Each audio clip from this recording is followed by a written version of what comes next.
സത്യം ചെരുപ്പ് അണിയുമ്പോഴേക്കും നുണ ലോകം ചുറ്റി തിരിച്ചു വരും എന്ന വാക്യത്തെ അന്വർത്ഥമാക്കുന്നതാണ് കേരളത്തിൽ മാധ്യമങ്ങൾ നൽകുന്ന വാർത്തകൾ. തുടരെ നുണ വാർത്തകൾ പ്രചരിപ്പിക്കുക, അത് സോഷ്യൽ മീഡിയ വഴി വ്യാപകമായി ഷെയർ ചെയ്യുക. വസ്തുത അറിയാതെ സാധാരണ മനുഷ്യരിൽ ചിലർ ഇത് വിശ്വസിച്ചു പോകാം.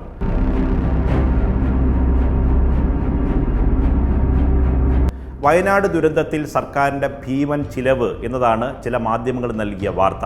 യഥാർത്ഥത്തിൽ ഇത് ചിലവഴിച്ച തുകയാണോ? അല്ല. സാധാരണ ദുരന്തങ്ങൾ ഉണ്ടാകുമ്പോൾ ദുരന്ത സമയത്ത് തന്നെ മുൻകൂട്ടി തയ്യാറാക്കുന്ന ഒരു മെമ്മോറാണ്ടം കേന്ദ്രത്തിൻ്റെ ദുരന്ത നിവാരണ നിധിയിൽ നിന്ന് പണം ലഭിക്കുന്നതിന് വേണ്ടി തയ്യാറാക്കാറുണ്ട്. അതായത് വയനാട് ദുരന്തത്തിലും അത് തന്നെയാണ് ചെയ്തത്. 2018 മഹാപ്രളയമുണ്ടായപ്പോഴും മുൻകൂട്ടി തയ്യാറാക്കിയ ഒരു മെമ്മോറാണ്ടം, വരാൻ സാധ്യതയുള്ള ചെലവുകളുടെ പട്ടിക കേന്ദ്ര സർക്കാരിൻ്റെ മാനദണ്ഡമനുസരിച്ച് സർക്കാർ തയ്യാറാക്കും. വയനാട് ദുരന്തത്തിലും കേന്ദ്ര സംഘം എത്തുന്നതിന് മുമ്പ് തന്നെ ഇത്തരത്തിലൊരു മെമ്മോറാണ്ടം സംസ്ഥാന സർക്കാർ തയ്യാറാക്കി. ആ മെമ്മോറാണ്ടത്തിൽ പറയുന്നത് അവിടെ ദുരന്തത്തിൽ ആഘാതത്തിൽ തകർന്ന വീടുകൾ, ഇനി ഉണ്ടാകുന്ന നാശനഷ്ടങ്ങളുടെ ആകെ കണക്കുകൾ, പ്രതീക്ഷിക്കുന്ന നാശനഷ്ടം, ഒപ്പം തന്നെ ഈ മണ്ണിനടിയിൽപ്പെട്ട ജനങ്ങളെ, മനുഷ്യരെ കണ്ടെത്തുന്നതിനുള്ള പ്രവർത്തനങ്ങൾക്ക് വരുന്ന ചിലവ്, അവരുടെ പുനരധിവാസം, അതിൻ്റെയൊക്കെ ഒരു ഏകദേശ മുൻധാരണ അനുസരിച്ച് പ്രതീക്ഷിക്കാവുന്ന ഒരു ചിലവിൻ്റെ കണക്ക് തയ്യാറാക്കും.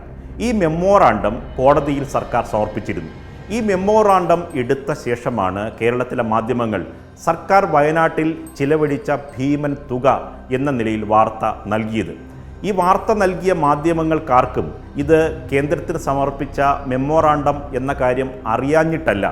തൽക്കാലമെങ്കിലും സർക്കാരിനെ പ്രതിക്കൂട്ടിലാക്കി ഒരു വാർത്ത ചെയ്താൽ അത് വിശ്വസിക്കുന്ന കുറച്ചു മനുഷ്യരെങ്കിലും കേരളത്തിൽ ഉണ്ടാകുമല്ലോ എന്ന പ്രതീക്ഷയാണ്.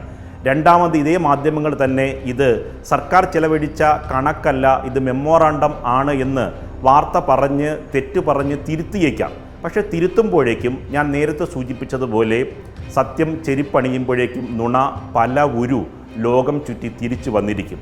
അതാണ് കേരളത്തിലെ മാധ്യമങ്ങൾ പല തവണയായി സംഘടിതമായി ചെയ്തുകൊണ്ടിരിക്കുന്നത്. കേരളത്തിൽ മുഖ്യമന്ത്രിയുടെ ദുരിതാശ്വാസ നിധിയെ സംബന്ധിച്ച് വ്യാജ വാർത്തകൾ വ്യാപകമായി സോഷ്യൽ മീഡിയ വഴി പ്രചരിപ്പിച്ചു. അത് മുഖ്യമന്ത്രിയുടെ ദുരിതാശ്വാസ നിധിയുടെ വിശ്വാസ്യത തകർക്കുന്നതിന് വേണ്ടിയുള്ള ഗൂഢലക്ഷ്യമാണ് ആ ഘട്ടത്തിൽ നടന്നത്. പക്ഷേ വയനാട് ദുരന്തം വന്നപ്പോൾ കേരളത്തിലെ ജനങ്ങൾ, കേരളത്തിനകത്തും പുറത്തുമുള്ള ജനങ്ങൾ കൈകോർത്ത് ഒരുമിച്ച് വയനാടിൻ്റെ പുനർനിർമ്മിക്കായി ഒന്നിച്ചു നിന്നു. അതിനുശേഷം അതിൽ തകർന്നു പോയ ചില സംഘടിത മാധ്യമങ്ങളാണ് വീണ്ടും വലിയ തരത്തിലുള്ള വ്യാജ പ്രചരണത്തിന് നേതൃത്വം നൽകുന്നത്. 2018 കേരളത്തിൽ പ്രളയമുണ്ടായപ്പോൾ കേരളം ഇങ്ങനെ കേന്ദ്രത്തിൻ്റെ മാനദണ്ഡ പ്രകാരം അപേക്ഷ നൽകിയത്, മെമ്മോറാണ്ടം നൽകിയത്, കേരളത്തിന് ലഭിക്കേണ്ട തുകയായി നൽകിയത് 6000 കോടി രൂപയാണ്. എന്നിട്ടും കേന്ദ്രം കേരളത്തിന് അനുവദിച്ചത് 3000 കോടി മാത്രം. അന്ന് ഏകദേശം 26,000 കോടിയുടെ നാശനഷ്ടം കേരളത്തിനുണ്ടായി എന്നാണ് കണക്ക്. ഈ തുക അനുവദിച്ചതിന് ശേഷവും അന്ന് രക്ഷാപ്രവർത്തനത്തിന് നൽകിയ വിമാനങ്ങളുടെ ചെലവിലേക്ക് വേണ്ടി കേന്ദ്രം 130 കോടി രൂപ ഇതിൽ നിന്ന് തിരിച്ചു പിടിച്ചു. അതുമാത്രമല്ല, അന്ന് സൗജന്യ റേഷൻ അനുവദിച്ച 200 കോടി രൂപയും കേന്ദ്ര സർക്കാർ തിരിച്ചു പിടിച്ചു. ഇത്തരത്തിൽ ഭാവിയിലുണ്ടാകുന്ന ചിലവ് കൂടി കണക്കാക്കിയാണ് ഒരു മെമ്മോറാണ്ടം സംസ്ഥാനം തയ്യാറാക്കി കേന്ദ്രത്തിന് സമർപ്പിക്കുന്നത്. അങ്ങനെ സമർപ്പിക്കുന്ന തുകയുടെ മുഴുവൻ തുകയും കേന്ദ്രം കേരളത്തിന് നൽകാറില്ല. ഇപ്പോൾ തന്നെ എടുക്കാം. വയനാട് ദുരന്തം കഴിഞ്ഞിട്ട് ഇപ്പോൾ 1.5 മാസം കഴിഞ്ഞു. പ്രധാനമന്ത്രി കേരളം വയനാട് സന്ദർശിച്ചു. വലിയ തരത്തിലുള്ള ഉറപ്പ് നൽകിയ ശേഷമാണ് പ്രധാനമന്ത്രി കേരളം വിട്ടത്. ഇത്ര കാലമായിട്ടും വയനാടിന് വേണ്ടി ഒരു പുനരധിവാസ പാക്കേജ് പ്രഖ്യാപിച്ചില്ല എന്ന് മാത്രമല്ല, 1 രൂപ പോലും കേന്ദ്ര സർക്കാർ കേരളത്തിന് നൽകിയിട്ടില്ല.